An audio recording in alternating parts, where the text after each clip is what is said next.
नमस्कार, आप देख रहे हैं इंडिया डेली। मैं हूं आशीष सिन्हा।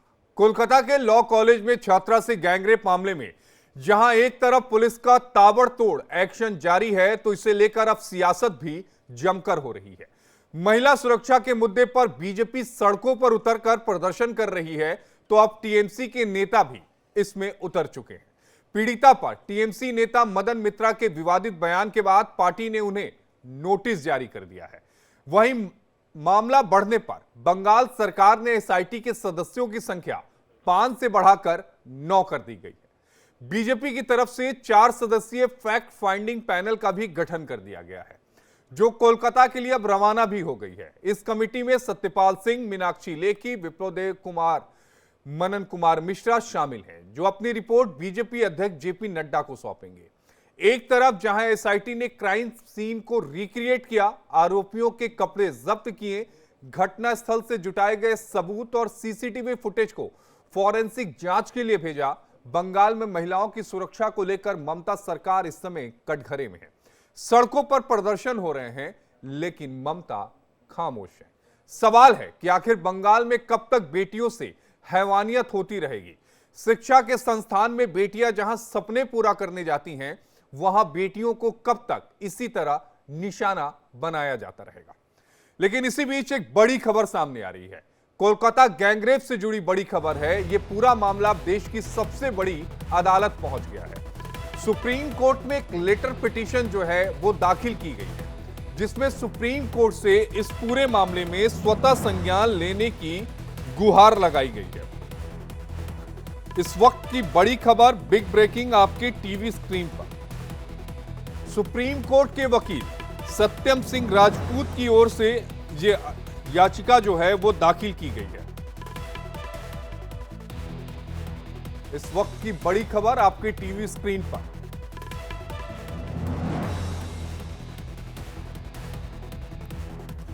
अगर इस अर्जी में पिछले साल आरजीकर मेडिकल कॉलेज में जो हत्या और बलात्कार हुआ था, उससे इस मामले की तुलना की गई है। याचिका में निष्पक्ष और समयबद्ध जांच पूरी करने की मांग की गई है। सीबीआई से जांच कराने की मांग की गई है। परिजनों, गवाहों और उनके वकीलों को सुरक्षा देने की गुहार लगाई गई है।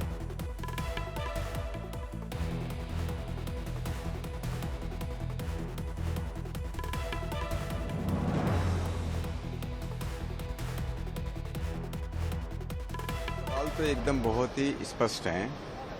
जिस प्रकार से पश्चिम बंगाल के अंदर महिलाएं असुरक्षित होती जा रही हैं, पिछले वर्ष भी आपको मालूम है कि आरजीकर मेडिकल कॉलेज के अंदर जिस प्रकार से इस प्रकार का दुष्कर्म हुआ था, उससे पूरे प्रदेश के अंदर जिस प्रकार से वहाँ की जो सरकार है, टीएमसी की जो सरकार, उसके खिलाफ कितने आंदोलन हुए, कितना पब्लिक को सफ़र करना पड़ा। अभी लॉ कॉलेज के अंदर ऐसा हुआ है और टीएमसी के उनके जो लोग हैं, जो मेन जो उसका आरोपी बताया जाता है, और टीएमसी का सदस्य रहा अभी भी हैं। दूसरे लोगों के बारे में मैं नहीं एग्जैक्टली कह सकता नहीं है। तो किस प्रकार का, जिस प्रकार की बयानबाजी वहाँ के टीएमसी के नेताओं के द्वारा की जा रही है, बेटी जो है कलकत्ता की बेटी हो या वेस्ट बंगाल के उत्सव की बेटी है, इसके ऊपर राजनीति करना ठीक नहीं है। ये उनके माइंडसेट को दर्शाता है। तो वहाँ कॉलेज के अंदर किस प्रकार का सिक्योरिटी का इंतजाम था, किस प्रकार से बाहर के लोग एक्सेस कंट्रोल नहीं था, गार्ड के रूप में ले जाकर के इस प्रकार का दुष्कर्म किया जाता है, इससे बड़ी दुर्भाग्य की बात और क्या हो सकती है। पूरा प्रदेश के जो बयान है वो भी सामने आ रहे हैं। बीजेपी अपनी 4 सदस्यीय जो फैक्ट फाइंडिंग टीम है वो कोलकाता के लिए रवाना कर दी है। तमाम बीजेपी के बड़े नेता हैं जो अपनी रिपोर्ट जो है वो जेपी नड्डा को देंगे। और इसी बीच इस पूरे घटनाक्रम को लेकर बीजेपी और टीएमसी एक बार फिर सामने आ चुकी है। सड़कों पर बीजेपी के जो कार्यकर्ता हैं, बीजेपी के जो नेता हैं, वो उतर चुके हैं। इस रेप कांड में शामिल सभी लोगों को कठोर से कठोर सजा देने की जो मांग है वो की गई है। हमारे साथ खास मेहमानों का पैनल है। हमारे साथ आलोक वत्स जी हैं, बीजेपी के प्रवक्ता हैं। हमारे साथ सोमनाथ सिंह रॉय हैं, राजनीतिक विश्लेषक हैं। हमारे साथ राहुल लाल जी हैं, राजनीतिक विश्लेषक हैं, और हमारे साथ सत्यम सिंह, याचिकाकर्ता जुड़ गए हैं। सबसे पहले सत्यम, मैं आपके पास आना चाहूंगा। सुप्रीम कोर्ट में जो लेटर पिटीशन आपने फाइल की है उसमें क्या कुछ कहा है, उसके बारे में जरा डिटेल से बताइएगा। इस बात से हुआ कि मैं इसके पहले आजकल मामले में जो है कोर्डा की तरफ से सुप्रीम कोर्ट में ही डिफेंड कर रहा हूँ, और आज के मामले को देखा जाए जो है आशीष जी, तो उससे पूरा क्लियर कट होता है कि कोलकाता में अगर ये मैटर चलता है तो किसी भी तरीके से जो है विक्टिम को जस्टिस मिलना तो दूर की बात है, वो शायद हो सकता है उसकी सुरक्षा से भी समझौता हो पाए। लेकिन इसलिए हमारा मानना है कि पहले तो इसको जो है सीबीआई इन्वेस्टिगेशन के लिए दिया जाए, जस्ट लाइक आजकल रेप एंड मर्डर केस। दूसरा, विक्टिम फैमिली और उनका जो लोकल लॉयर रिप्रेजेंटेटिव है उसको जो है प्रोटेक्शन दिया जाए, और साथ ही साथ एक इंटरिम कंपनसेशन की भी डिमांड है। और उसमें इससे भी बड़ी बात है कि जिस तरीके से कल्याण बनर्जी और जैसे टीएमसी के वेटरन लीडर इस तरीके से विक्टिम शेमिंग कर रहे हैं, जहां पे उनको विक्टिम के साथ खड़े होना चाहिए, वहां पे वो विक्टिम शेमिंग की बात करते हैं। तो हमारा ये भी है कि उनके खिलाफ भी एक एक्शन लिया जाए। सत्यम, अगर ये लेटर पिटीशन स्वीकार नहीं होती, कोर्ट स्वतः संज्ञान नहीं लेता, तो क्या फिर आप रिट पिटीशन सुप्रीम कोर्ट में दाखिल करेंगे क्या? बिल्कुल, इसमें प्रयास होगा। वैसे तो उम्मीद है कि शायद सुप्रीम कोर्ट इस तरीके के मामलों को बड़े सेंसिटिव तरीके से डील करती है और उस पे जो है करेगी, और अगर नहीं एक्सेप्ट करती है तो इस पे जो है मेरी बातचीत प्रयास भी चल रहा है। अगर होगा तो हम इस पे रिट पिटीशन में भी प्रॉपर पिटीशन के तहत भी कोर्ट को मूव करेंगे। सत्यम, आपने इसमें सीबीआई जांच की भी मांग की है। राज्य सरकार की जांच पर आपको भरोसा नहीं है? देखिए, राज्य सरकार की जांच पे अगर भरोसा है तो इतनी सबसे बड़ी बात है, उसका सबसे बड़ा उदाहरण है आर्जिकर मैटर। अगर इतना ही राज्य सरकार अच्छा होता तो आर्जिकर मैटर में जिस तरीके से एविडेंसेस को जो है टार्निश किया गया है, जिस तरीके से एविडेंसेस मिटाए गए हैं, उसी तरीके से पूरी संभावना है कि इस मैटर में भी किया जाएगा। आपने इस बात की भी मांग की है कि 50 लाख रुपए जो पीड़ित हैं उनको मुआवजा दिया जाए, उनके परिवार वालों को, और आपत्तिजनक बयान देने के लिए जो जनप्रतिनिधि हैं, यहाँ पर कल्याण बनर्जी का नाम सामने आ रहा है, उनके खिलाफ कार्रवाई की भी बात आपने कही है। सत्यम जी, इसमें देखिए, कल्याण बनर्जी और मदन शर्मा ये दोनों टीएमसी के सबसे पुराने और बड़े लीडर हैं। उनके तरफ से इस तरीके का कमेंट आना एक न कहीं से दिखाता है कि जिस तरीके से एक्यूज को किस तरीके से प्रोटेक्ट किया जा रहा है और उसको किस तरीके से डिफेंड किया जा रहा है।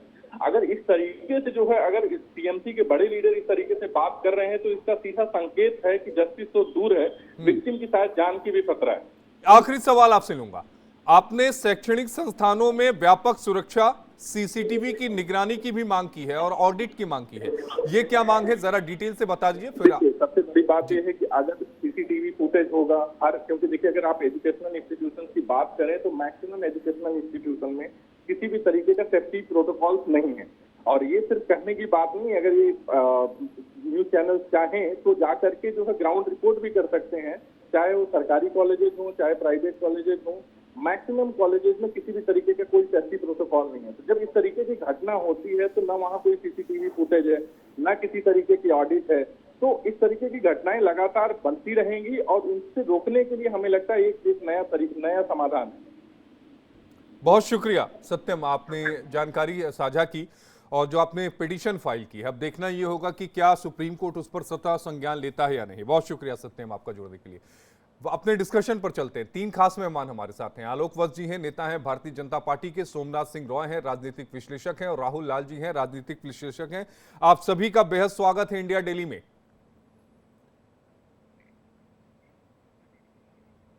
राहुल लाल जी, पश्चिम बंगाल में हो क्या रहा है? आप तो ममता दीदी के साथ हमेशा खड़े रहते हैं, क्या हो क्या रहा है? ममता दीदी के ही टीएमसी के ये कार्यकर्ता रहे हैं मनोजीत मिश्रा, गंभीर आरोप, वांछित आदमी रहा है, 9 से 10 इसके खिलाफ पहले से ही शिकायतें हैं, उसके बावजूद टीएमसी में रखा गया है, और इसी तरह की कमोबेश शिकायतें रही हैं मनोजीत के खिलाफ।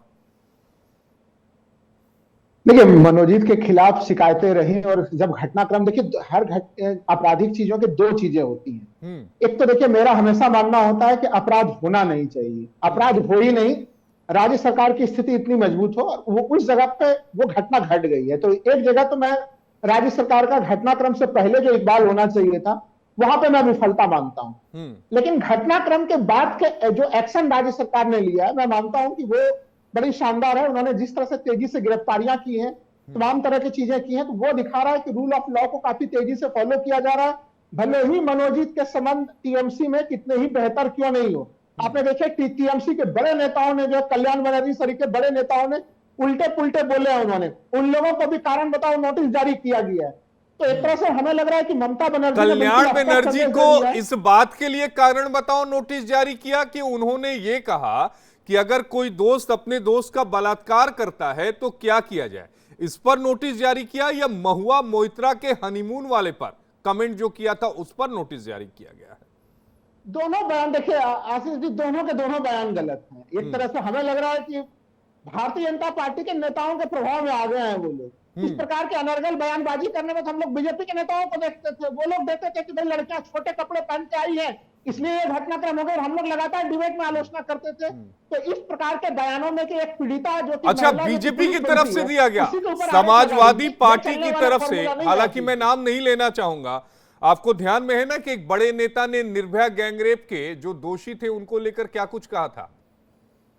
आशीष जी, वही तो मैं कह रहा हूं कि उस प्रकार की चीजें नहीं होनी चाहिए। जिस बड़े नेता की तरफ आप कह रहे हैं वो भी मैं समझ रहा हूं, लेकिन आशीष जी हम लोग को आप इधर पे आप देखिए ना, फेरिस दिख जाएगा। मैं भी बीजेपी के नेताओं का नाम नहीं लूंगा, क्योंकि मैं तुलना करके इस मामले की गंभीरता को खत्म नहीं करना चाहता हूं। लेकिन आपके कार्यक्रम के माध्यम से एक चीज मैं कहना चाहूंगा कि जो भारतीय जनता पार्टी अपना फैक्ट फाइंडिंग के लिए टीम भेज रही है, ममता बनर्जी को उस टीम को एंट्री नहीं देनी चाहिए अभी, क्योंकि हम लोगों ने आरजीकर मामले के प्रकरण में देखा कि भारतीय जनता पार्टी ने बहुत ज्यादा राजनीतिकरण किया, गैंगरेप सरीखे आरोप लगाए गए और सीबीआई जांच में उसकी पुष्टि नहीं हुई।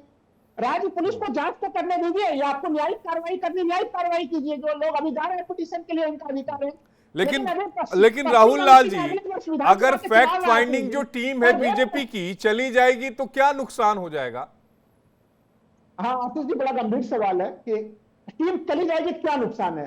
रेप का देखिए, रेप का अगर राजनीतिकरण होगा तो फिर हम लोग जीरो टॉलरेंस जो है महिला सुरक्षा को लेकर जो चीजें होती हैं, महिला सुरक्षा के रेप का राजनीतिकरण नहीं हो रहा है, महिला सुरक्षा की बात उठाई जा रही है। दो अलग अलग चीजें हैं, बोलने का तरीका अलग है और देखने का तरीका अलग है राहुल लाल जी। नहीं आशीष जी, देखिए फिर क्या होता है, तुलना की स्थिति बन जाती है। फिर तुलना होगी कि वहां के लॉ कॉलेज की तुलना बनाम बीएचयू की तुलना शुरू हो जाएगी। तो फिर होगी कि बीजेपी शासित राज्यों में क्या कहानी है और जो विपक्षी राज्यों में उसकी क्या कहानी है, पश्चिम बंगाल में क्या कहानी है। इससे क्या होता है कि देखिए, जब बीजेपी शासित राज्यों पर चर्चा ना हो, पश्चिम बंगाल पर चर्चा हो, ये जो इस प्रकार के जो आरोप प्रत्यारोप पार्टी वाइज जो आरोप लगते हैं ना आशीष जी, वो ऐसे मामले में न्याय को कमजोर करता है। और मुझे लगता है कि आरजीकर मामला उसका सबसे सर्वश्रेष्ठ उदाहरण है आशीष जी। सीबीआई जांच दिया गया पुलिस पे छीनकर, और उसके क्या निष्कर्ष निकले। मैं तो सीबीआई जांच के निष्कर्षों से बिल्कुल असहमत हूं। अभी तक उस लड़की को न्याय नहीं मिल पाया है। तो ये राजनीतिकरण जब ऐसे घटनाओं का होता है तो उसके ये परिणाम भी हम लोग को देखने के लिए मिलते हैं।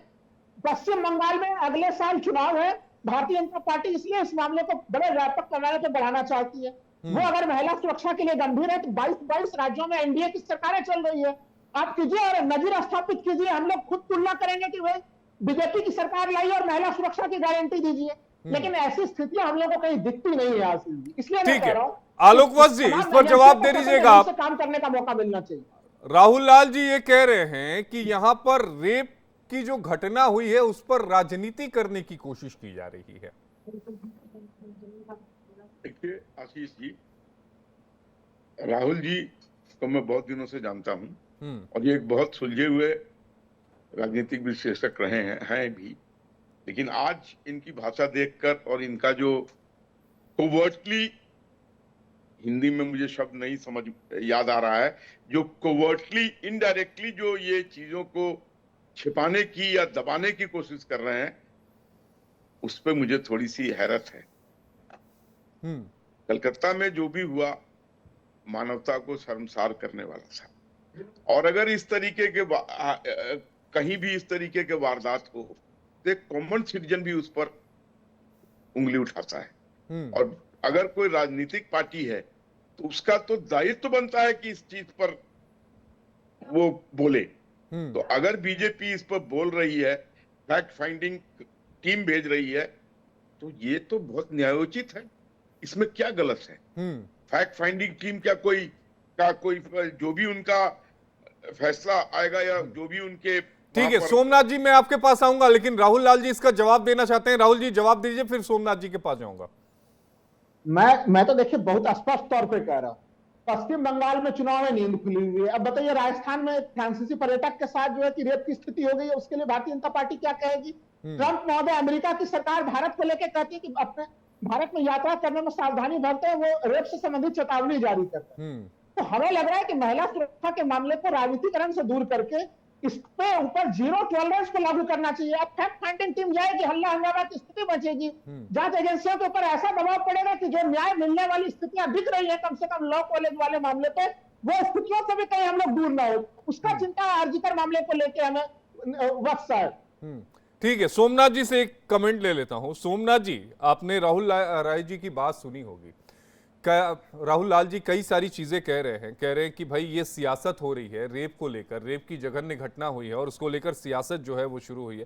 जरा आप पूरे इस घटनाक्रम के बारे में अपना व्यू दीजिएगा। और मनोजीत मिश्रा जो टीएमसी से सीधा जुड़ा हुआ है, तृणमूल कांग्रेस छात्र परिषद में साउथ कोलकाता का यूनिट सेक्रेटरी है, कई गंभीर आरोप इस पर पहले भी लगे हुए हैं, उसके बावजूद इसे कॉलेज में महत्वपूर्ण पद पर रखना यानी कॉन्ट्रैक्ट देना क्या उचित था? आशीष जी, मैं पहले आपको धन्यवाद देना चाहता हूं कि हमको ऐसा एक डिबेट में बुलाने के लिए।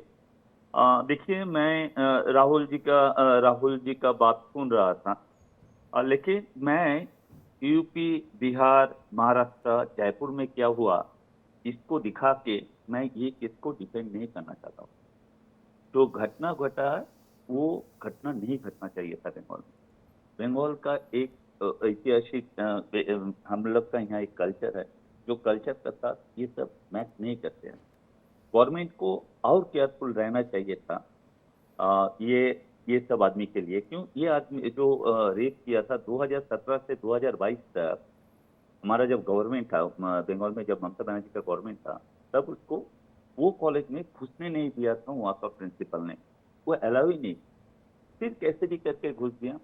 एक्चुअली आशीष जी क्या होते हैं, आप जहाँ पर भी देखिए ये जब अपराधी लोग होते हैं क्या, जहाँ पर भी शासक दल रहते हैं जो भी स्टेट में, वो उनका छतरी के नीचे आने का कोशिश करते हैं। ये अपराध जो उन्होंने किया है उसको माफ नहीं करना चाहिए। ये कल्याण बनर्जी का अगेंस्ट में मेरे हिसाब से क्वेरी वगैरह कुछ पार्टी से हुआ, लेकिन कल्याण बनर्जी एक चीज बहुत अच्छे से बोला है। 2011 का बाद कुछ आदमी टीएमसी पार्टी में आया सिर्फ अपना धंधे के लिए और कुछ नहीं। कल्याण बनर्जी का ये बात मैं सपोर्ट करता हूँ। मैं 1983 से ममता बनर्जी का फॉलोअर हूँ। जब वो यूथ कांग्रेस में था तब से मैं उनका फॉलोअर हूँ, और कभी भी ममता बनर्जी को छोड़कर दूसरा कोई पार्टी, कांग्रेस वगैरह वगैरह कुछ नहीं किया। सिर्फ ममता बनर्जी को फॉलो करके मैं ये पॉलिटिक्स में आया था, तब मेरा उम्र कम। लेकिन आज तब ममता बनर्जी को देखता हूँ, लगता है कहाँ पर भी ना फिसल रहा है, कहाँ पर भी फिसल रहा है। नहीं तो कलकत्ता, ममता बनर्जी का घर का वहां से मेरा हिसाब से 5-8-10 किलोमीटर होगा। साउथ कलकत्ता, जो कलकत्ता में ममता बनर्जी खुद इलेक्शन लड़ते थे, वहां पर एक लड़का 2011 का पद आने का बाद, इतना क्राइम करने का बाद भी एक कॉलेज में कैसे उसको ये सब पोस्ट, उसको मेरे हिसाब से एज ए कर्मचारी भी उसको रिक्रूट किया, मैं नहीं जानता। ये टीएमसी मैंने नहीं देखा था। ममता बनर्जी का साथ जब लड़ाई चालू किया था, मैं 9 टाइम्स मैंने हॉस्पिटल में भर्ती हुआ, 50 से ज्यादा बार मैं सीपीएम का टाइम में अरेस्ट हुआ आती थी। लेकिन हम लोग का एक आदर्श था, ममता बनर्जी चीफ मिनिस्टर बनेंगे, जितना सीपीएम का जितना प्रेशर था, आम आदमी खत्म हो रहा था, उसका अगेंस्ट में एक ऐसा गवर्नमेंट खड़ा होंगे जो गवर्नमेंट में ये सब नहीं रहेंगे, ये रेट नहीं रहेंगे, ये नहीं। लेकिन सोमनाथ जी, आपको क्या लगता है कि 2011 के बाद ममता बनर्जी की ऐसी क्या मजबूरियां थी कि इस तरह के टेंटेड लोगों को पार्टी में रखना पड़ा, या इस तरह के लोगों को रखना पड़ा जिनका मकसद एकमात्र ये था कि जितना ज्यादा हो टीएमसी का फायदा उठाओ? नो आशीष जी, एक्चुअली ये ममता, आप ही बोलिए, मोदी जी को ये पॉसिबल है बंगाल में एक कहां पर भी बूथ में ये बीजेपी का प्रेसिडेंट कौन है, ये वो ये दिमाग में रख सकते हैं क्या? Mamata Banerjee as a chief minister government को संभाल रहा है।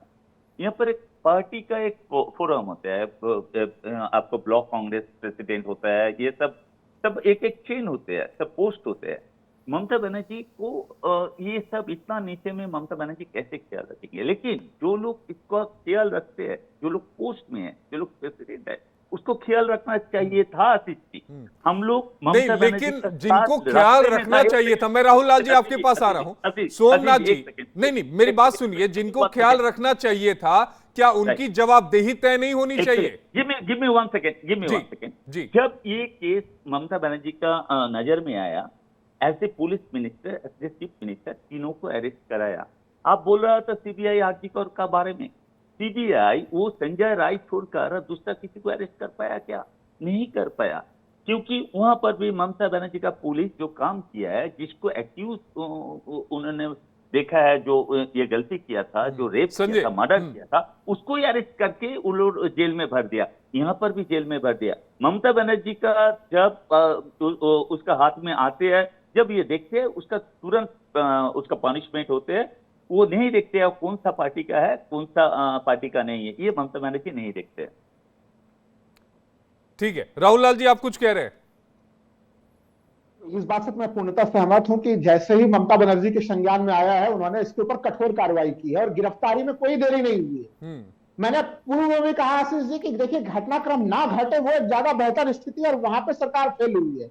लेकिन घटनाक्रम के बाद जो स्थितियां हैं, वहां पे कम से कम जो पश्चिम बंगाल सरकार का जो एक्शन दिखाई दे रहा है, वो दूसरे राज्यों की तुलना में मुझे बेहतर दिखाई दे रहा है। जब मैं अलग अलग सब राज्यों को मैं तुलना करता हूं, जब जहां पे कहीं भारतीय जनता पार्टी के लोग फंसे हुए होते हैं, उनके नाम होते हैं, प्रतिनिधि शामिल होते हैं। अभी उत्तराखंड में हम लोगों ने अंकित भंडारी का मामला देखा था, तो उस तुलना में वो बेहतर करते हुए दिख रहा है। मैं ऐसे घटनाओं नहीं, का कोई लेकिन तुलना जिस नहीं करना चाहता हूं, अंकिता लेकिन जब भंडारी बात थी, रखने राहुल लगे, लाल जी, अरे अभी सुन सोमनाथ जी लीजिए, ने एक चीज कही अरे कि सुन वो लीजिए, समर्थन- अंकिता वो कल्याण भंडारी बनर्जी की था, बात का समर्थन करता है। तीनों कल्याण तीनों बनर्जी की तीनों बात का आरोपियों समर्थन को कैसे उम्र किया जा कैद सकता की सजा हुई है। सुन कल- लीजिए ना, सुन लीजिए, तीनों आरोपियों को उम्र कैद की सजा हुई है। सुन लीजिए, आप पूरी जानकारी रखा करिए ना, आप केवल हवा में अंकित भंडारी, ऐसे नहीं चलता ना। अंकिता भंडारी था, तीनों आरोपियों को उम्र कैद की सजा हुई है। क्या इस बात से इनकार कर रहे हैं आप? वो तीनों आरोपी को सजा हुआ, लेकिन मास्टरमाइंड कौन था? वो तो बच गया ना भाई। जो जिसके ऊपर आरोप लग रहे थे, वो तो आरोपों से बाहर ही रह अरे गए। यही किसी तो के है। ऊपर आरोप सिर्फ- लगे ही नहीं थे। जो मास्टरमाइंड था, उस रिसोर्ट का मालिक था, वो तो उम्र कैद की सजा उसने पाई ना, अंकिता भंडारी वाले में। उसमें आशीष जी कुछ और नाम भी आ रहे थे, वो ऑफ द रिकॉर्ड वो नाम चल रहे थे, और वो नाम अब हमेशा ऑफ के द लिए रिकॉर्ड, ही ऑन रह द जाएंगे। रिकॉर्ड तो बहुत वो सारी off चीजें the- चलती हैं, लेकिन वो ऑन द आशीष रिकॉर्ड जी- जो चीजें होती हैं अदालत के सामने, तो वही होता है ना।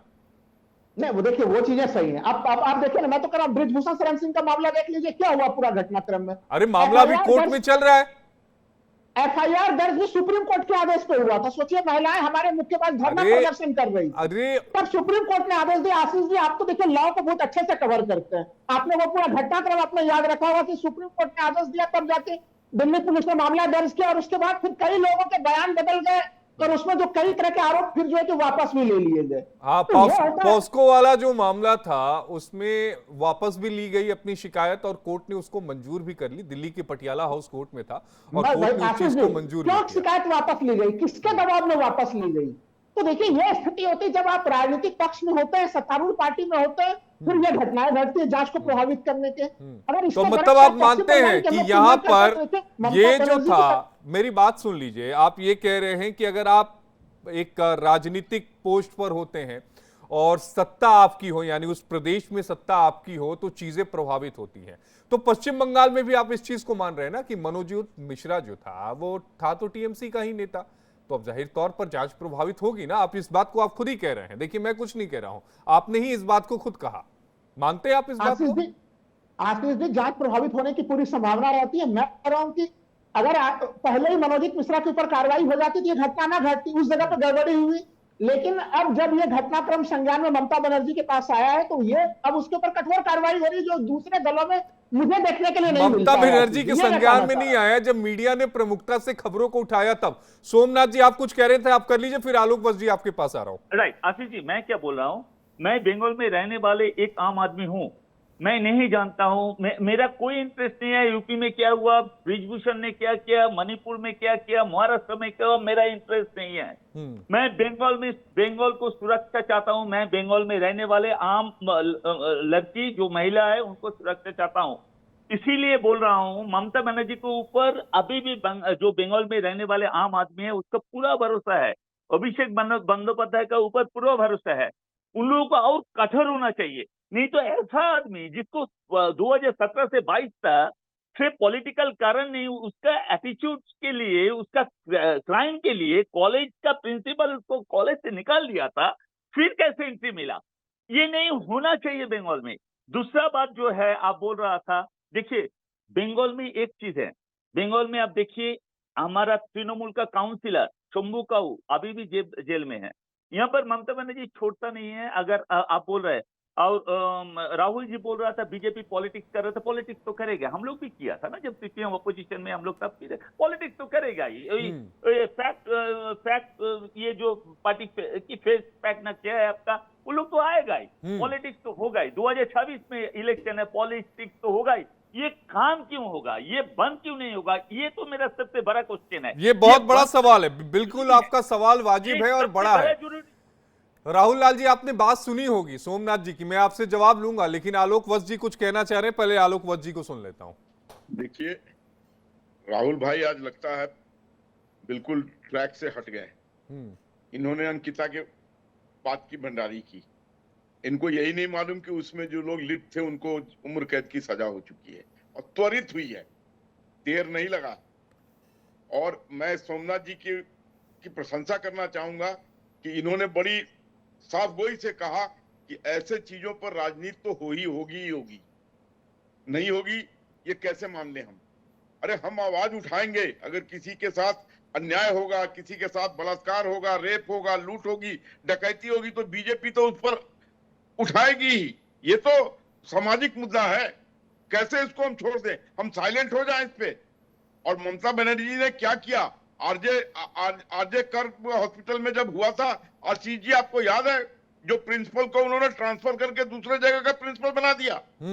और ये जो लड़का है मनोजीत मिश्रा, ये इनकी पार्टी में, मतलब ही इज अ प्रूव्ड ये gangster type of a person. मैं बता देता हूं, पूरा पद बता देता हूं। तृणमूल कांग्रेस छात्र परिषद, जिसे टीएमसीपी कहते हैं, उसका साउथ कोलकाता का यूनिट सेक्रेटरी है ये। आलोक वत्स जी बात पूरी करिए। अब मुझे बताइए कि ऐसे व्यक्ति को जिसके ऊपर प्रूवन है और जो डिबार था कॉलेज में जाने से प्रिंसिपल के द्वारा, वो कैसे एंट्री ले लिया? और जो लोग इसमें लिप्त थे वो सिक्योरिटी गार्ड के साथ लिप्त थे, उस सिक्योरिटी गार्ड ने भी इस दुष्कर्म को किया, तो बच कहां गया? अगर रक्षक ही भक्षक बन जाए और उस पर भी बीजेपी आवाज ना उठाए तो राहुल जी, ऐसी राजनीति करने का कोई फायदा नहीं है। राजनीति तो होगी, जमकर होगी। अगर किसी के साथ दुर्व्यवहार हुआ है तो नरेंद्र मोदी जी के नेतृत्व में बिल्कुल होगी, इसके ऊपर उंगली उठाई जाएगी। हालांकि आलोक वत्स जी, जो राहुल जी जो सवाल पूछ रहे थे ना, वो सवाल का एंगल दूसरा था। राहुल जी को पूछने में मुझे लगता है कि शब्दों में इधर हेरफेर कर गए। वो दरअसल ये कहना चाहते थे अंकिता भंडारी वाले में कि जिन वीआईपी गेस्ट को लड़कियां सप्लाई करने की बात हो रही थी, वो वीआईपी गेस्ट कौन थे, इसकी पहचान करने की कभी किसी ने कोशिश नहीं की। राहुल लाल जी, आप यही कहना चाह रहे थे ना? बिल्कुल बिल्कुल आशीष जी, मैं यही कहना चाह रहा था। चूंकि वो टॉपिक नहीं है इसलिए मैं उस टॉपिक पर नहीं आता। राहुल लाल जी, आप कुछ कहना चाह रहे थे, अंकिता भंडारी के अलावा किसी और टॉपिक पे बात करिएगा। मैं तो देखिए एक ही चीज कहूंगा, यहाँ पे अभी सोमनाथ जी ने भी बात रखी, आलोक वत्स जी ने भी बात रखी। एक चीज मैं कहूंगा कि अपराध नहीं होना चाहिए, ये तो हम लोग बिल्कुल चाहेंगे। और देखिए, पुलिस व्यवस्था राज्य सरकार के हाथ में होती है, इसलिए पश्चिम बंगाल में ये घटना घटी तो क्यों घट गई, ये सवाल ममता बनर्जी से पूछे जाएंगे। और अगर बीजेपी शासित राज्यों में यह घटना घटेगी तो वहां पे उनसे भी सवाल पूछा जाएगा, बिल्कुल पूछेंगे सवाल हम लोग। लेकिन हम लोग ये नहीं कह सकते कि मैं तो बंगाल का निवासी हूं, मणिपुर में क्या हो रहा है उससे हमें मतलब नहीं, उत्तराखंड में क्या हो रहा है उससे हमें मतलब नहीं, महाराष्ट्र में क्या हो रहा है उससे मतलब नहीं। पूरा देश भारत है, भारत में किसी भी हिस्से में किसी भी महिला के साथ अन्याय होगा तो उसके लिए देश के लोगों को आवाज उठानी पड़ेगी। ठीक है, सोमनाथ जी इसका जवाब दे दीजिएगा, उसके बाद बीजेपी के नेताओं का क्या कुछ कहना है वो सुनवाएंगे, लेकिन सोमनाथ जी इसका जवाब दीजिएगा। राहुल जी, जब ममता बनर्जी को रोकर टीवी में बात करेंगे तो सोच का बात कीजिए। मैं एक बार भी नहीं बोला है उधर हम लोग नजर नहीं देंगे, लेकिन उसको उदाहरण वहां पर हुआ, इसीलिए यहाँ पर ये सही हुआ, ये बात नहीं होना चाहिए, ये मैंने बोला है। आपको सोचना ठीक कीजिए। ममता बनर्जी को होकर, मैं आज से नहीं, मैंने 3000 से ज्यादा टीवी डिबेट में पार्टिसिपेट किया। मैं बोल रहा हूं, ममता बनर्जी और टीएमसी को होकर बोलने से पहले पूरा दिमाग में ध्यान लगा के बोलिए। मैं एक बार भी नहीं बोला वहां पर, जो वहां पर ध्यान रहेगा पॉलिटिक्स हम लोग भी करेंगे, लेकिन इसका मतलब नहीं है वहां पर हुआ इसीलिए बंगाल को रिपेल करेंगे। वहां पर हुआ, वो लोग क्यों नहीं बोला इसीलिए बंगाल में हुआ, तुम लोग चुप रहोगे, ऐसा नहीं है राहुल जी। प्रोटेस्ट बीजेपी नहीं, आम आदमी भी करेंगे। ठीक है, तृणमूल का अंदर ठीक है राहुल लाल जी, इस पर जवाब दीजिएगा, लेकिन 3 बयान सुनवा देते हैं इस पूरे मसले पर बीजेपी के नेताओं का क्या कुछ कहना है, उसके बाद आलोक वत्स जी आपके पास भी आऊंगा, लेकिन जवाब राहुल लाल जी से लूंगा।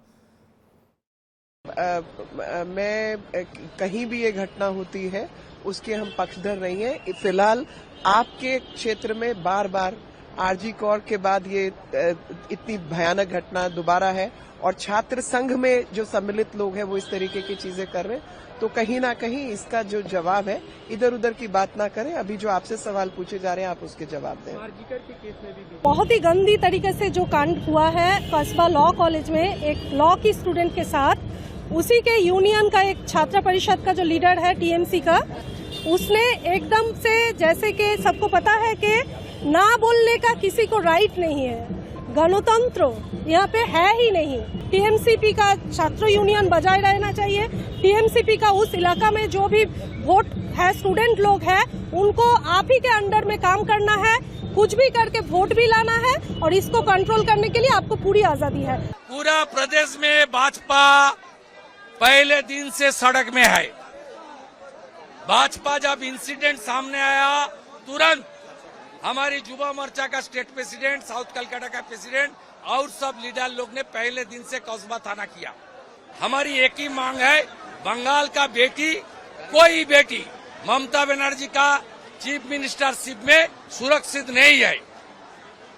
बेटी को सुरक्षा देने का काम पुलिस का है, पुलिस पूरा फेल है। इसलिए पुलिस कस्बा इंसिडेंट में विक्टिम का फैमिली को पूरा छुपा के रखा है। आज नेशनल वुमेन कमीशन को सामने भी नहीं ला सका वो लोग। चलिए, 3 बीजेपी के नेताओं की आपने बयान को सुना। राहुल लाल जी, आप कुछ कह रहे थे, प्लीज। मैं कहा कि जब रेप का राजनीतिकरण नहीं होना चाहिए, राजनीतिकरण होगा तो फिर बीजेपी शासित और विपक्ष शासित राज्यों की तुलना शुरू हो जाएगी, तो ऑटोमेटिक ये राजनीतिकरण ही तुलना के लिए जो है कि आधार खोलता है। मैंने कभी नहीं कहा कि बीजेपी शासित राज्यों में खूब रेप हो रहे हैं इसलिए जो है कि कोलकाता में उस लड़की को न्याय ना मिले। बिल्कुल न्याय मिलना चाहिए और कठोर से कठोर कार्रवाई। मैं तो कह रहा हूं कि उसको फांसी के फंदे पे जितना जल्द से जल्द हो, उसके पहले जो है उसको लटका दिया जाए। उसको, ऐसे लोगों के लिए हमारे मानवीय समाज में कहीं उनके लिए कोई जगह नहीं होनी चाहिए। ये एक स्थिति है। लेकिन दूसरी चीज कि ममता बनर्जी का जो पूरा प्रशासन है उसमें कई खामियां हैं, लेकिन उन खामियों के बावजूद महिला सुरक्षा के ऊपर हमें लग रहा है कि कहीं कहीं कोलकाता और ममता बनर्जी सरकार का प्रदर्शन काफी मुझे बेहतर नजर आता है।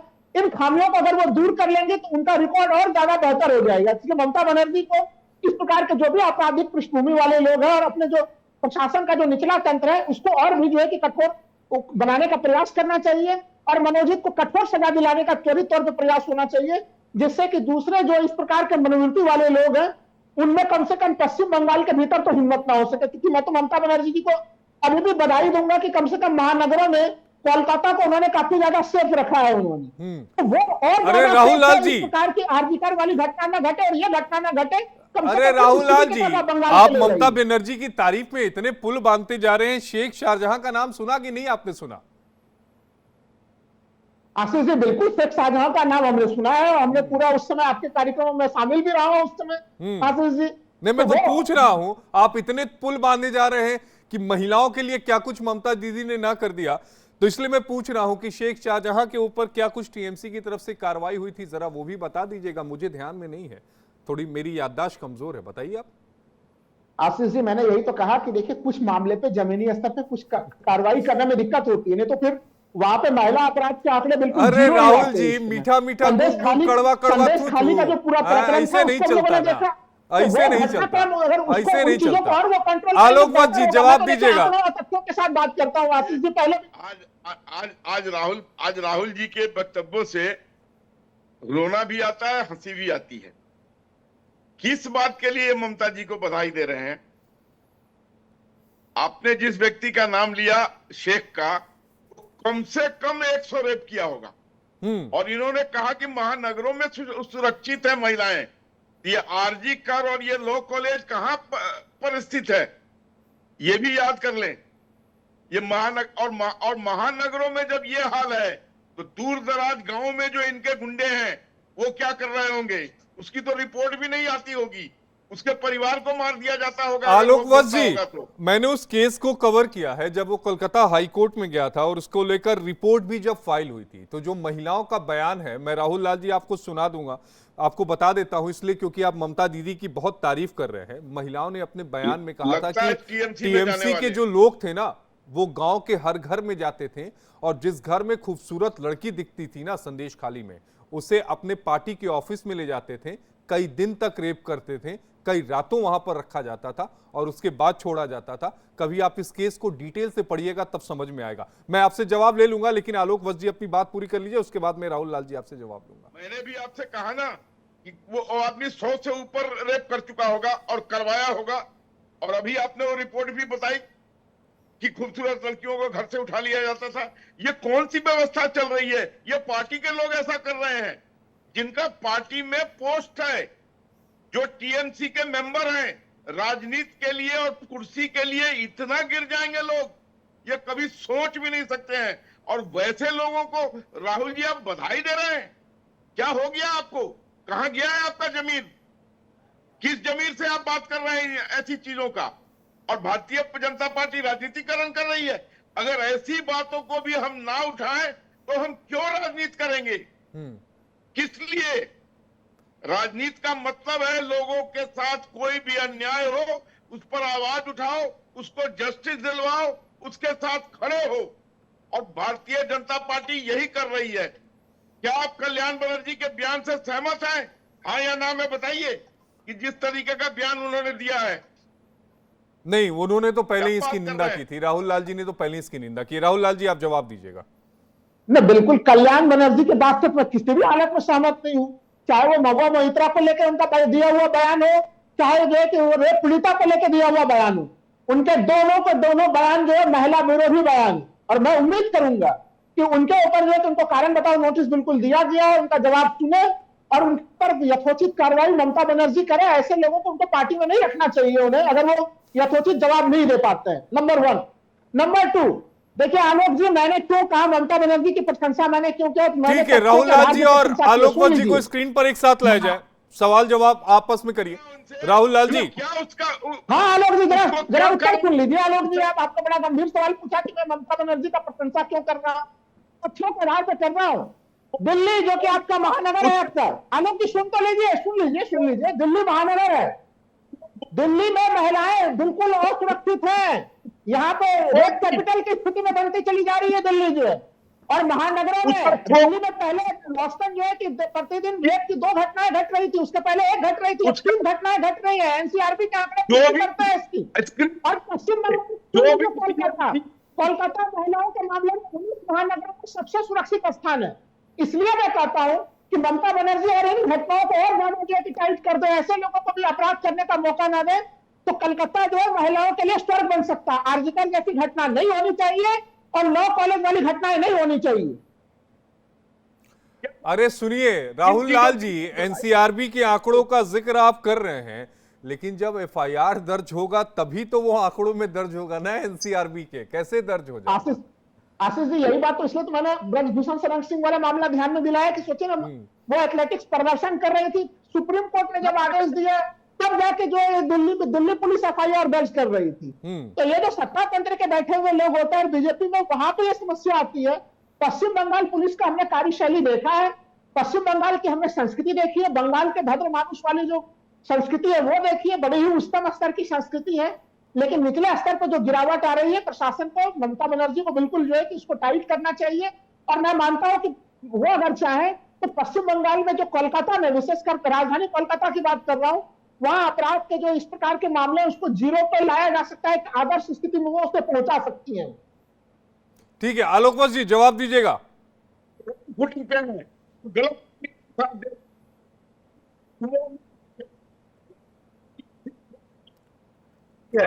ऐसा नहीं बोलिए। जिस आदमी ने जो बयान देना था दे दिया, आप उसको शोकॉज क्या कर रहे हैं? एक्शन लीजिए उसके ऊपर। He has defamed the women of India, चाहे वो मोहित्रा के ऊपर हो, चाहे उस लड़की के ऊपर हो, उसका नाम मुझे याद नहीं है जिसके साथ रेप हुआ है। नहीं, रेप क्या पीड़ित बात का कर तो रहे हैं नाम वैसे ही नहीं ले सकते ना आलोक वत्स जी, गाइडलाइन के नहीं, हिसाब अगर- से तो रेप पीड़ित का नाम नहीं ले सकते ना जी। हाँ तो ठीक है, इस कारण भी मैं नहीं ले रहा हूं, लेकिन मुझे पता भी नहीं है नाम क्या है, क्योंकि अभी तक किसी जगह वो छपा नहीं है। लेकिन आप क्या कर रहे हैं राहुल जी? कहां चला गया आपका जमीन? कैसी बातें कर रहे हैं आज आप? आपसे तो मुझे स्वस्थ डिबेट की बराबर अपेक्षा रहती है और आप करते आए हैं। आज आपको कुछ हो गया है? No, what you are saying is totally derailed statements. Mamata Banerjee ji को बोलिए 22 राज्यों में सत्ता कि है अपने शासन में। यहाँ पर वहाँ स्क्रीनिंग पर करवाएं सुरक्षा की और गारंटी जो दे उनके नहीं पा रहे हैं। पार्टी में इस ममता तरीके बनर्जी के लोग कोलकाता हैं को काफी उनको हद तक बाहर कहती है, ये निकालें। घटना नहीं घटनी चाहिए। वहां के लिए आप इतना हल्ला मचा रहे हैं जहां पे राज्य सरकारों में आपने चुनाव दिया है आपको। अरे वहां तो कम से कम आप कोलकाता जैसी स्थिति बना दीजिए। मैं तो आप अगर कोलकाता के कम से कम 10% 20% भारतीय जनता पार्टी जहां भी सरकार है वहां पर रिपीट होती है। मामले में वहां तो मैं पर मान भारतीय जाऊंगा जनता आपको। पार्टी को आप कोलकाता जाइए और जाके देख लीजिए, वहां पे जाके महिलाओं से पूछिए क्या स्थितियां है। ये दो घटनाएं नहीं घटनी चाहिए। आरजीकर के मामले में भी नहीं घटनी चाहिए। मैं मानता हूं विफलता है, मैं इस लॉ कॉलेज के मामले में भी नहीं होनी चाहिए, लेकिन अगर वृहत्तर परिप्रेक्ष्य में देखें तो कोलकाता महिलाओं के लिए सबसे सुरक्षित महानगर की स्थिति में जाके देख लीजिए। तो दिल्ली और कोलकाता की तुलना कर लीजिए आप। ठीक कहा सोमनाथ जी ने कि आप ये जस्टिफाई मत कीजिए कि यहाँ वहां ये हो गया इसलिए यहाँ ये हो गया। मैं जस्टिफाई कर ही नहीं रहा हूं। आलोक जी, आप लगता है मुझे ध्यान से सुनते नहीं। मैंने बिल्कुल जस्टिफाई नहीं किया। मैंने कहा है नहीं, कि महिला सुरक्षा के मामलों को बिल्कुल जीरो टॉलरेंस पे लाया जाना चाहिए। ये पश्चिम बंगाल में ये कमी रही है, उसको दूर करने की बड़ी सख्त जरूरत है उसको। तो उससे आप बंगाल के रेप को जस्टिफाई कर रहे हैं। लेकिन राजस्थान जब के लोगों आप ने पार्टी के रूप कार्रवाई में नहीं की, वहां पे तो आप विपक्ष की बंगाल के भूमिका लोगों का को निर्वहन कार्रवाई नहीं कर पा रहे। जहां नो, सत्ता में वहां पे आप निर्वहन नहीं कर पा रहे हैं। महिला सुरक्षा का कोई मॉडल आप स्थापित नहीं कर पा रहे। आपने किस राज्य में महिला सुरक्षा का बड़ा शानदार मॉडल स्थापित कर दिया जहां कोलकाता से बेहतर स्थिति? आप बता दीजिए। आप मैं मान जाऊंगा। नहीं, इस तरीके की बात किसी के साथ रेप हो आप उसके साथ अरे भाई सुन लीजिए आलोक वत्स, आप सुन नहीं रहे। मैं कह रहा हूं कि आप ठीक है सोमनाथ जी से भी एक रिएक्शन ले लेते हैं। सोमनाथ जी, नहीं, मैं आलोक जी का बात सुन रहा था, शेख शाहजहां का बात सुन रहा था। 100 से ज्यादा रेप किया तो आलोक जी अभी तक फांसी क्यों नहीं दिया शेख शाहजहां को? ये तो मैं नहीं जानता हूँ। उसको तो फांसी हो जाना चाहिए था। 100 से ज्यादा रेप आपका ऊपर, और आपको सीबीआई को भी आपको बुलाना चाहिए था। आपका पास इतना एविडेंस है, वो 100 से ज्यादा रेप किया। सीबीआई को भी मैं नहीं जानता हूँ सीबीआई आपको बुलाया था कि नहीं। लेकिन मैं दूसरा मुद्दे में आ रहा हूँ जो अभी भी 34 ईयर्स वामफ्रंट का जो शासन था, जो सबसे खतरनाक शासन था बंगाल में, वहां से ममता बनर्जी हम लोगों को बचाया था। मैं अभी भी वही उम्मीद में बैठा हूं। जो अभी भी ये अपराधी और दुष्कृति राज कहां पर भी चल रहा है तृणमूल का नाम से, वहां से कोई एक बचा सकते हैं बंगाल को, उसका नाम है ममता बनर्जी। ममता बनर्जी को ऑनेस्टी लेकर, ममता बनर्जी बंगाल डेवलपमेंट लेकर कोई भी सवाल नहीं उठना चाहिए। मैं जानता हूं 2026 में इलेक्शन है, आलोक जी जैसे बीजेपी प्रवक्ता लोग आएगा, पॉलिटिक्स करेगा, ये होगा ही। क्यों? जो लोग पॉलिटिक्स में वो लोग जानते हैं पॉलिटिक्स होगा ही सत्य में आने के लिए।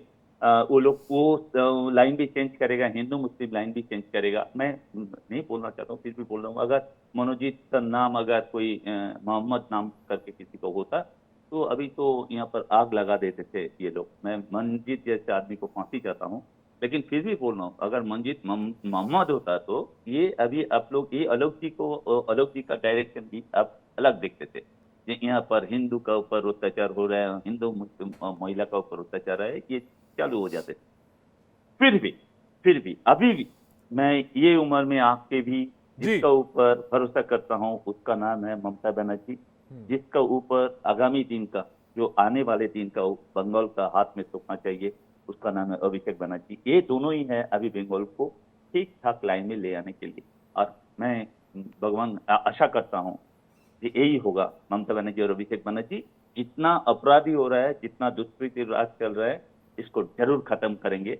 या क्योंकि ये दुष्कृति कभी कभी पॉलिटिकल वो फ्लैग लेकर उसका छतरी का नीचे आके ये लोग करते हैं, लेकिन ममता बनर्जी और अभिषेक बनर्जी कभी इसको सपोर्ट नहीं करेंगे। ये ठीक है, मैं जानता हूं, आलोक मैं वत्स जी जानता से जवाब ले लेते। आलोक वत्स जी, चूंकि उन्होंने संदेश खाली का मामला उठाया कि शेख शाहजहां के खिलाफ उसे फांसी क्यों नहीं हुई, तो उसका जवाब मैं आपको दे देता हूं, शायद आलोक जी को इसकी जानकारी ना हो। संदेश खाली के कुल 4 मामले हैं जिनकी जांच जो है वो सीबीआई कर रही है। इस मामले में अभी जो गवाहों के बयान हैं सोमनाथ जी, वो दर्ज हो रहे हैं। पिछले महीने ही जो मंडल थी उसके बयान को दर्ज किया गया है, रानू मंडल, जो इस मामले में मुख्य शिकायत करता है। ये जानकारी के लिए बता रहा हूं। आलोक वत्स जी अपनी बात को रखिएगा। अरे मैं आता हूं राहुल लाल जी। आलोक वत्स जी देखिए, सोमनाथ जी की बातें मैं भी सुन रहा था। ये पार्टी में नहीं है, फिर भी पार्टी में है। और इन्होंने जिस तरीके से महिमा मंडन किया ममता जी का, और जिस तरीके से महिमा मंडन ये अभिषेक जी का कर रहे हैं, ये दूसरा राजद और समाजवादी पार्टी के लाइन पर चल रहे हैं। परिवारवाद को बढ़ावा देने की पूरी कवायद है। क्या अभिषेक बनर्जी का बंगाल में क्या योगदान रहा है जो आज उनको as a hair to Mamata Banerjee बना के खड़ा कर दिया है? क्या योगदान था तेजस्वी यादव का? क्या योगदान था अखिलेश का, जो अपने पिता के बाद उन्होंने बागडोर संभाल ली? सिर्फ जातिवाद और यहां तो धर्मवाद का नगाड़ा पीटकर वो बनी हुई है सत्ता में। जिस तरीके से बांग्लादेशी, रोहिंग्या, इन लोगों को उन्होंने अपने यहाँ तरजीह दिया, आश्रय दिया, प्रश्रय दिया, उनका वोटर कार्ड बनवाया, उनका आधार कार्ड बनवाया। आप ही के प्रेस्टिजियस चैनल ने, आशीष जी, कुछ दिन पहले मैं उस डिबेट में था जहां एक जाबाज लड़के ने अपनी जान की बाजी लगाकर बॉर्डर पर जाकर एक वीडियो बनाया था, और उसमें बताया गया था कि किस तरीके से टीएमसी के नेताओं से मिलकर बांग्लादेश से लोग यहां लाए जाते हैं, वोट बनाए जाते हैं, अब वोट डलवाने के बाद उनको वापस किया जाता है। आज तक उस पर कोई कार्रवाई नहीं हुई, उस पर कोई संज्ञान नहीं लिया गया उस एपिसोड का। तो ये तो हाल है ममता जी का। जिस तरीके से वो तरजीह देकर मुसलमानों को अपने माथे पर बिठाकर 51 की राजनीति का इक्वेशन बनाकर वो आगे बढ़ रही है, वो दिन दूर नहीं है जब वो धराशायी हो जाएंगी। आपको जन समाज, जन कल्याण, इसके लिए मनोनीत किया गया है, लेकिन यहां पर तार तार हो रहा है लगातार। It is becoming the rape capital of India. और बराबर इस बात को आप जैसे प्रेस्टिजियस चैनल हाईलाइट करते हैं, लेकिन ढाक के 3 पास होकर रह जाता है। और सोमनाथ जी जैसे विद्वान लोग भी उन्हीं का लाइन टो करते हैं। अभी इन्होंने बोला ना, the hope of Bengal is with Mamata and there after with Abhishek Banerjee. This justifies his sycophancy and his परिवारवाद का सपोर्ट। ठीक है। राहुल लाल जी, आप कुछ कहना चाह रहे थे? नहीं, मैं तो बिल्कुल कहना चाह रहा हूं। देखिए, सोमनाथ जी ने बड़ी सच्चाई वाली चीज बता दी कि भाई ममता बनर्जी आशा की किरण है पश्चिम बंगाल में। आलोक जी को बुरा लग गया। इसके पहले सोमनाथ जी उन्हें बड़े अच्छे लग रहे थे, और अब उनको अचानक से रेप के डिबेट में परिवारवाद याद आ गया, उनको तमाम दूसरे लोग याद आ गए। भाई आप तो कभी कभी आप ये भी तो पूछ लीजिए, आपके पार्टी में भी पूरा परिवारवाद की श्रृंखला और एनडीए में। अरे आपको बिहार के चुनाव भी पास आने वाले हैं, तब आप सवाल ये भी पूछ देते कि चिराग पासवान को केंद्रीय मंत्री क्यों बनाया?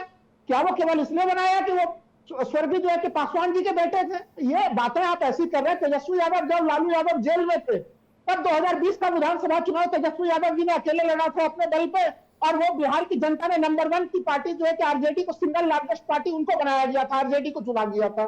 जनता की पसंद। और इसी तरह से अगर ममता बनर्जी काफी अच्छा काम कर रही है, अभिषेक बनर्जी काफी अच्छा काम कर रहे हैं, बंगाल उनका भविष्य ढूंढ रहा है। आप तो पिछले बार भी अमित शाह जी आपकी बार 200 पार का नारा लगा रहे थे, लेकिन वो 200 पार की सीटें जनता ने जो है ममता बनर्जी को दे दिया। तो इसलिए आप घबराइए मत। बिल्कुल अच्छी बात है कि आप महिला सुरक्षा के मामले को उठाते रहिए।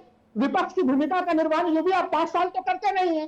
चुनाव के 1-1.5 साल पहले से ही आप विपक्षी भूमिका में शुरू होते हैं, तो कम से कम 1-8 साल आप विपक्ष की भूमिका। ठीक है, सोमनाथ जी कुछ कहना चाह रहे थे। सोमनाथ जी, आलोक जी, आपका ऊपर मेरा गुस्सा नहीं है। क्यों आप एज ए प्रवक्ता आया, आपको तो बोलना ही पड़ेगा तृणमूल का। लेकिन एक इन्फॉर्मेशन आपको देना चाहता हूँ। बंगाल में आप मुस्लिम का बात कर रहा था ना, यहाँ पर ये 49 सीट है जहां पर 90% हिंदू वोटर है। 49 सीट 90% हिंदू वोटर है।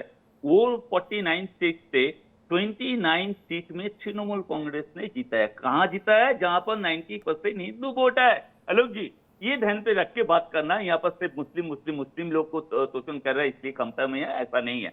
49 seat, 90% Hindu vote, 29 own by the TMC, 20 for the BJP. ये ध्यान पे रखिए। यहाँ पर हिंदू लोग सेकुलर हिंदू है, तालिबानी हिंदू नहीं है। तालिबानी हिंदू और सेकुलर हिंदू में फर्क बंगाल में आइए पता चल जाएगा, क्या सेकुलर हिंदू होते हैं क्या तालिबानी हिंदू होते हैं। अच्छा, तालिबानी हिंदू क्या होता है सोमनाथ जी? तालिबानी हिंदू वही होते हैं जो लोग बोलते हैं एक भी देश में मुस्लिम लोग नहीं, जो भी ये बीजेपी का अगेंस्ट बोलेंगे वो पाकिस्तानी है।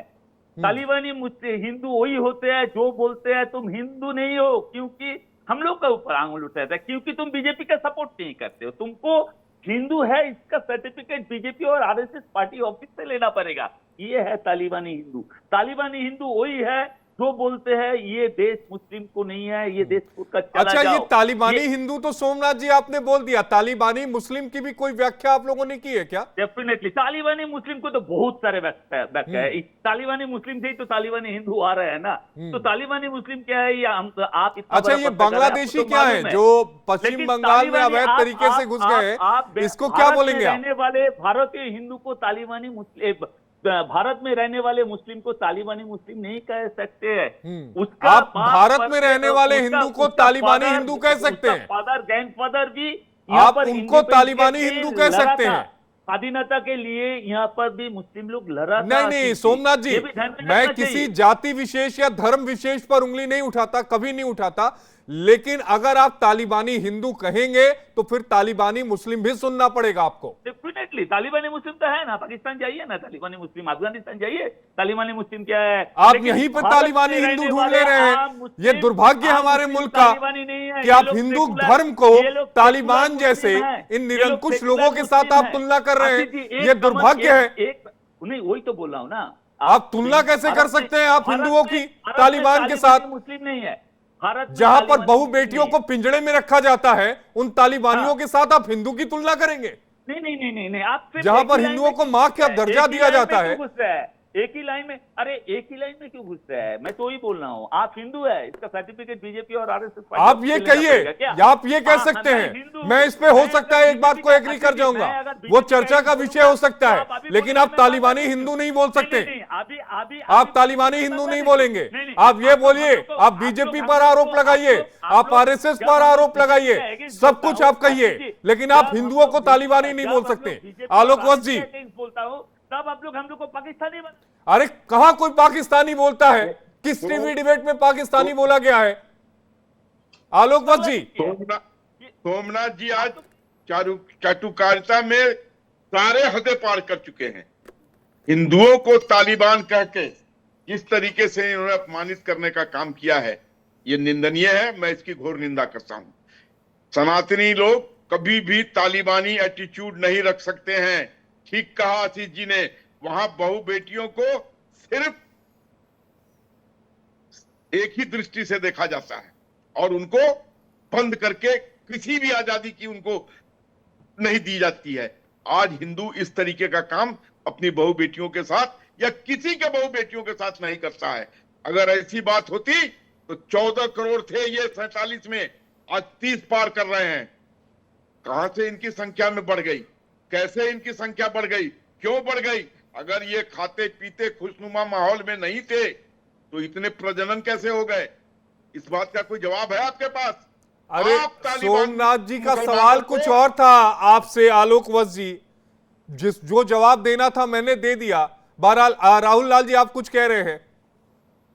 आलोक जी तो रास्ता भटक गया। मैं उनके तर्क का जवाब दूंगा नहीं। वो जहां पे डिबेट को ले गए तो वो डिबेट को आलोक जी ने डिरेल कर दिया। इसी को कहता है भारतीय जनता पार्टी जब तथ्यों और मुद्दों पे घिर जाए। अभी आलोक जी ने इसके पहले खंड में एक चीज कहा था कि भाई घुसपैठ को लेके बिल्कुल सही, काफी शानदार इंडिया डेली लाइव ने जो एक स्टिंग ऑपरेशन किया था, और उस स्टिंग ऑपरेशन के एक पक्ष को तो इन्होंने रख दिया कि भाई वहां से बांग्लादेश से लोग घुस रहे हैं। लेकिन आलोक वत्स जी उसमें यह भी चीज दिखा था उस स्टिंग ऑपरेशन में, सीमा सुरक्षा की जिम्मेवारी किसकी थी, बीएसएफ की जिम्मेवारी किसकी है, गृह मंत्रालय की जिम्मेवारी कौन राज्य सरकार पूरा करेगा। तो वो स्टिंग ऑपरेशन का वो वाला हिस्सा भी तो याद दिला दीजिए ना। एक ही हिस्सा लेके क्यों बैठे हुए हैं आप? कभी अमित शाह जी से भी सवाल पूछ लीजिए कि गृह मंत्रालय सही ढंग से सीमा सुरक्षा जो बीएसएफ के लोगों को करना चाहिए उसकी जिम्मेवारी गृह मंत्रालय सही ढंग से नहीं कर पा रहा है।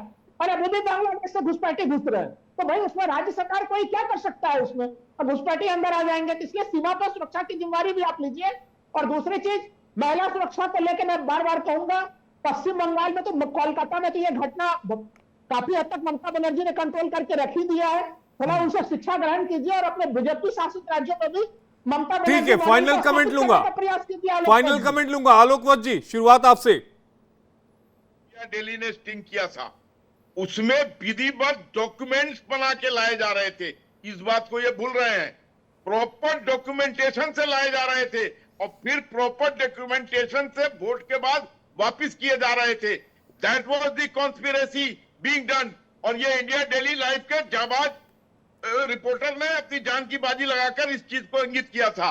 और आप दूसरी बात कह रहे हैं, जो लोग घुसपैठिए वहां से घुस रहे हैं, क्योंकि बॉर्डर ओपन है 1100 किलोमीटर का, वहां भी अब कार्रवाई चल रही है। आने वाले समय में हम उनको घुसने नहीं देंगे, लेकिन जो डॉक्यूमेंटेड चल रही थी चीजें, उस पर भी अपना ज्ञान बांटिए। ठीक है आलोकवत जी, इस पर कमेंट कर दीजिए। 30 सेकंड और आपको दे रहा हूं। रेप मामले पर 30 सेकंड, फिर 30 सेकंड सबके लिए हैं। रेप मामले में मैं मांग करता हूं कि टू सेट एन ऑर्डर और एक डर का माहौल पैदा करने के लिए उनको फास्ट ट्रैक में लाया जाए और जितनी जल्दी हो सके विद इन 7 to 10 days। अरे आलोकवत जी, रेप के मामले तो वैसे भी फास्ट ट्रैक कोर्ट में चलते हैं, आप क्या मांग कर रहे हैं? बहरहाल निर्भया कांड में कितने साल के बाद सजा हुई? अरे उसी में तो फिर सारा जस्टिस वर्मा कमीशन आया। मैं पूरा ये इतिहास में चलूंगा तो 30 सेकंड सबका चला गया। अब मैं इतिहास में चला गया तो बहरहाल सोमनाथ जी 30 सेकंड प्लीज। राहुल लाल जी मैं आपके पास आ नहीं पाऊंगा क्योंकि 30 सेकंड निकल गए हैं। सोमनाथ जी 30 सेकंड। अभी भी बंगाल में रहने वाले आम बंगाली ये सोचते हैं आज का नेता ममता बनर्जी जैसी, आने वाला दिन नेता अभिषेक बनर्जी जैसे होना चाहिए। ठीक है राहुल लाल जी प्लीज आप जल्दी से बोल लीजिए। महिला सुरक्षा को लेकर बिल्कुल जीरो टॉलरेंस की नीति होनी चाहिए। ममता बनर्जी काफी अच्छा काम कर रही है, लेकिन इसको जीरो के स्तर पर ले जाके नेशनल स्तर पर एक मॉडल सेट करें और जो कि बीजेपी के लिए और पूरे देश के लिए एक नजीर बन सके। पूरे देश के लिए नजीर बने, बीजेपी के लिए बने ना बने ये ज्यादा जरूरी है। राहुल लाल जी आपका, सोमनाथ जी आपका और आलोकवत जी आपका, आप तीनों खास मेहमानों का जुड़ने के लिए बेहद शुक्रिया। 3 खास मेहमान हमारे साथ थे जिन्होंने अपनी बातों को रखा।